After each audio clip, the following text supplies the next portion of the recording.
ગુજરાતમાં 2 વર્ષ બાદ ફરી નવરાત્રિની રમઝટ જામી છે.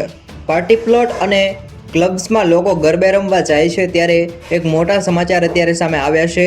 કેટલાક લોકોએ ગેરકાયદેસર રીતે ગરબામાં ઘૂસતા હોવાની શંકાઓ આધારે બજરંગ દળના કાર્યકરો ગઈકાલે રાત્રે એસપી રિંગ રોડ પાસે એક ગરબાના આયોજનમાં પહોંચ્યા હતા, જ્યાં 2 વિધર્મી યુવક ઘૂસી ગયા હતા અને અગાઉ વીએચપી અને બજરંગ દળે ચીમકી ઉચ્ચારી હતી કે કોઈ ધાર્મિક સ્થળે વિધર્મી લોકો પ્રવેશશે તો તેની સામે કાર્યવાહી કરવામાં આવશે.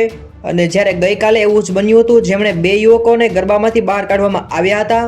આ અંગે વિશ્વ હિન્દુ પરિષદના પ્રવક્તા હિતેન્દ્રસિંહે જણાવ્યું છે કે આગામી દિવસોમાં પણ અમારું આ પ્રમાણે સરપ્રાઇઝ ચેકિંગ ચાલુ જ રહેશે. આવી રીતે 2 યુવકોને અત્યારે બહાર કાઢવામાં આવ્યા છે.